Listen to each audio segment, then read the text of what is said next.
Time for our Beyond Bitcoin segment. On this segment, we talk about everything outside of the Bitcoin universe. But I have to mention, I think we're all in agreement that Bitcoin paved the way for so many of the innovations we talk about on this segment. But this segment is for the innovation and creativity happening in the broader crypto sphere. One of those innovations is a new partnership between Futureverse and Ready Player One to build the Readyverse. Joining me now to tell us what that is Futureverse co-founder Shara Senderoff. Shara, welcome to the show. Thanks for having me. Excited to be here. I'm excited to talk to you about this because if you talk to anyone building a metaverse or a Web3 game, Ready Player One always comes out. So tell me about the partnership. How did this come to be? So for that exact reason, we also believe that Ready Player One was one of the most mainstream properties to showcase truly what an open, interoperable metaverse can be, and the foundations and themes that Ernie Klein envisioned and were, of course, then showcased in Steven Spielberg's blockbuster film showed the world where we're headed, obviously to a bright future that allows for a lot more control and individual sovereignty over their assets and their finances and the promise of blockchain, as we all know. So this came to be a couple years ago. We got together with Ernie Klein and we realized that his vision in the books was exactly what Futureverse had set out to build. And we put together the metaverse infrastructure that is needed to actually bring a lot of the themes in the books and the movie to life. And so we started talking to Ernie and ended up approaching Warner Brothers. And through a lot of conversations, we all realized how aligned we were in the opportunities for the future and taking what is in this property and bringing it to life in the metaverse. And it led us to launch what we announced last week, Readyverse Studios, which is the promise of the open metaverse, but not only using Ready Player One IP, it's a multi-world, multi-IP interoperable metaverse where multiple iconic IPs will come to life and Web3 properties and NFT collections that we've come to know over the last couple of years will all be interoperable and experienced in their own ways, but then collectively woven in together. Did you approach Ernie or did Ernie approach you? It was both of us kind of going out at the same time. So Ernie and his producing partner, Dan Farah, who produced the movie, they had been talking to all the big usual suspects in tech. And Ernie truly has a very specific vision from his heart on what would make him want to do this. And it had to be done the right way. And when we sat down with him, Ernie, and he said this in a bunch of media, and he'll continue to say it again, we were the only people that had the technology he was looking for to bring it together now, but also shared an alignment of the values that we want to bring to this so that it's done the right way. Was his mind almost like blown that this thing that he dreamt up and created so long ago could actually become a reality? He was. In fact, he said that he thought it would take 10 to 30 more years to come to life. And so he's been in a lot of shock when we lifted up the hood and showed him a lot of the components of the technology under the Futureverse platform. He couldn't believe it. He was like, the fact that this can happen in 2024 was not what I thought would be, but here we go. Let's make it a reality. And he wanted to be a part of it, which is a huge part of what makes this really special is the creators are a part of what we're doing. And him being a founder of this company showcases not only a signal to Hollywood that we're approaching this from the creator first perspective, but he's completely involved with us, working on narrative game loops, quest loops of what the experience will become. And he's one of the greatest storytellers in the world. So I think people don't realize that these experiences that we'll see develop over the next few years, not only in what we're building, but the interconnectivity of what everyone's building will and can be built on incredible stories. What part was he most shocked about? When he saw the technology, when he saw what could be built, what was the part that was most shocking to him? I think for him, it was around digital ownership. It was the fact that, and the true interoperability of finances and assets, because the way he outlined his vision in Ready Player One, he showcased the ability for an avatar to become anything they wanted to be, for you as an individual to choose who and how you wanted to show up in the metaverse, and then effectively take in your wallet all of the things that you own and move through different experiences, pay in real time and interchanging currencies, and for you not to think about how that worked. And that was the beauty of the movie. When you follow Parzival, he goes through games and experiences, and he doesn't like take out his wallet and think, oh, I just moved worlds. Now I have to switch my currencies. It all operates invisibly and seamlessly so that the user experience can allow for the wish fulfillment that we saw in the books and the movie. And that's truly what this will become. And that was the biggest part for him of saying, wow, this can come to life right now. You know, I've dabbled in some of the metaverse platforms that are out there. I've tried to play some of the Web3 games that are out there, and the experience is quite rudimentary at the moment, I think, to say the least. There's still a lot of moving pieces, still a lot of problems to solve for folks who are building in this realm. What's different about Readyverse? Do you see yourselves at the very beginning of a long journey? And if so, how long do you think it's going to take to reach that Ready Player One type of world? So I think that the beginning of this will roll out in experiences this year, and we'll continue to roll them out over the next few years. I think there's going to be a lot of things that are going to change how the evolution of this works, from things like the Apple Vision Pro that we're going to see come out in, I think, a month now, maybe 3 weeks. We're going to start to see different elements of technology that are going to accelerate different pieces of this. So this isn't a we'll see you in 10 years type of situation. This is something that we've been building over the last as Futureverse, we've been building for 5 to 6 years the pieces of technology that are needed for this. And specifically for the Readyverse, we've been building for the last 2 years. So this is coming this calendar year. And over the next few years, different components of it will roll out. But the hardest challenge in this space truly lies in interoperability, the ability to move a particular asset from one place to another seamlessly. And that's what we've been building technologically for and solving for, which are some of the hardest things out there. And that's why you haven't seen a truly defining experience for what the metaverse can be, because the interoperability hasn't been there yet. Now we're about to showcase all the components of what we built that will make that a reality. Let's talk about what interoperability means. I think we use the word so often, but what does that actually mean? Does that mean I can go from universe to universe, just like I can from country to country, shop to shop in the physical world? I'm so glad you brought that up, because I talk about it all the time, and I explain it to my mom like this.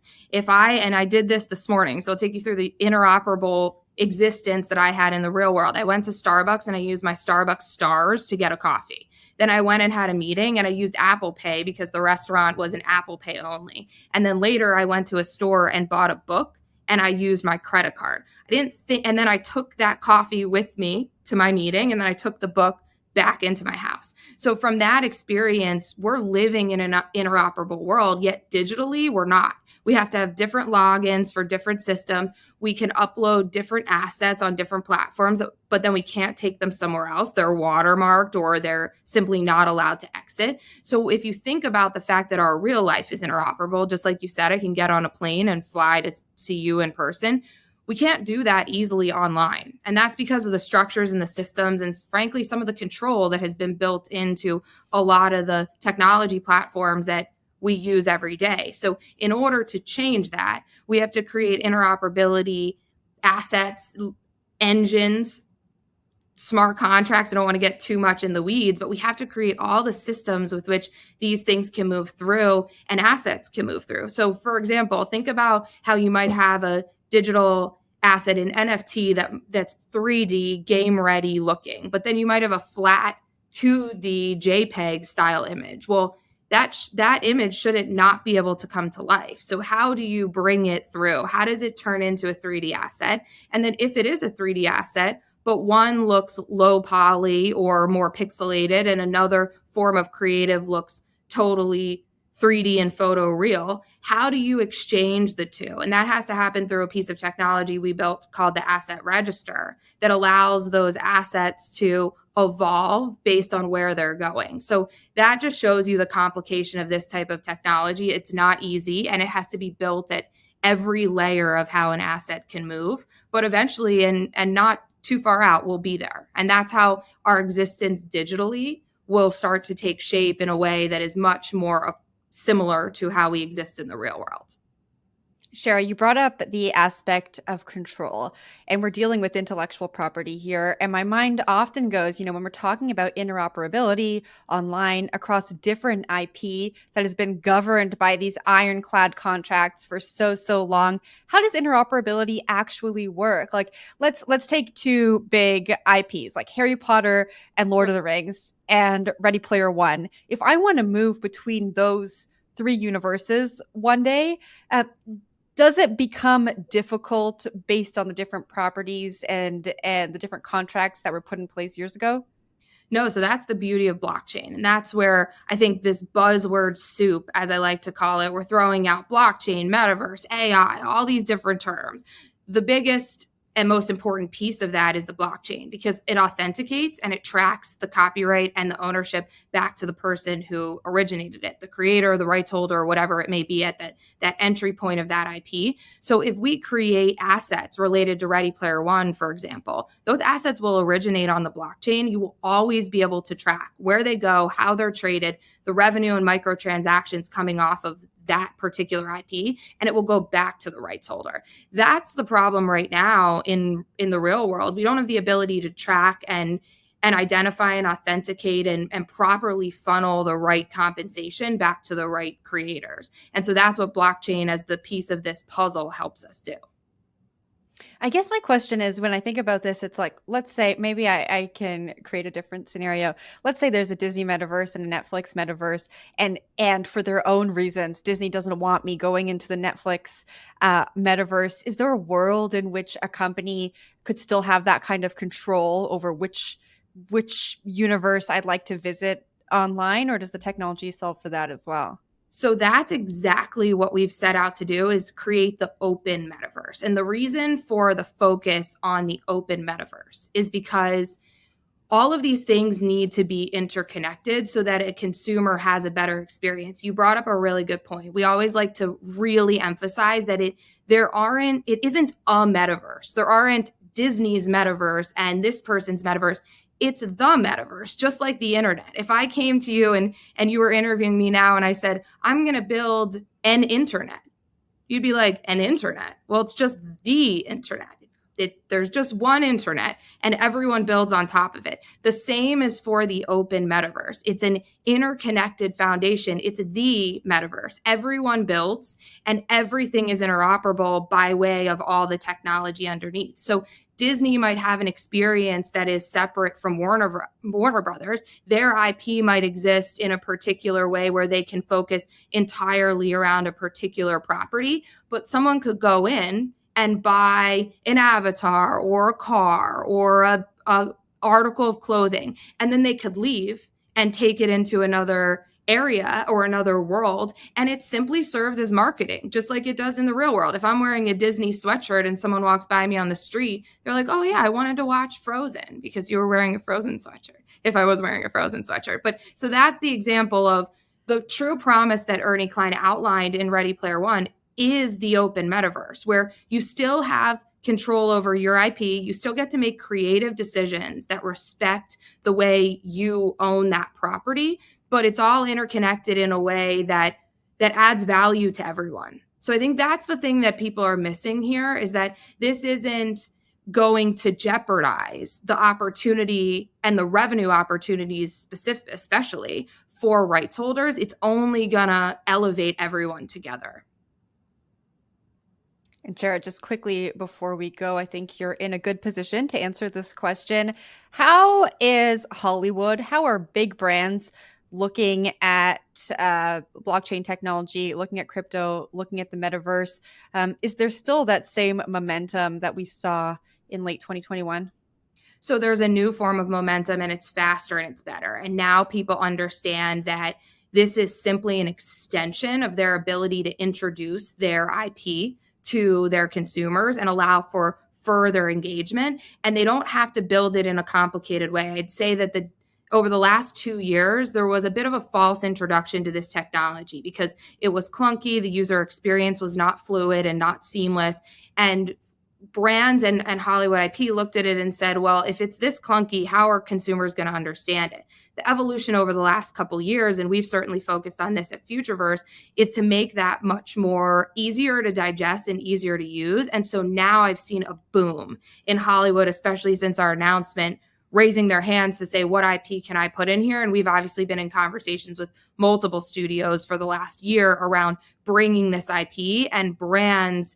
Even we're only a week into the new year, and I've seen 10 times the number of brands calling saying, how do we dip our toe in the water? What does it look like for us to just start? We just want to get in. We just want to experiment and see where this goes, because we know it's here to stay, which is a bit of an alternative view based on a lot of the media saying the metaverse is dead. It's very, very much alive. Shara, thanks so much for joining us on First Mover. Anyone who watches the show knows I'm excited about the metaverse, so I look forward to following your journey, and we'll welcome you back when you have a new update for us. Thank you so much. Appreciate it, Jen. That was Futureverse co-founder Shara Senderoff.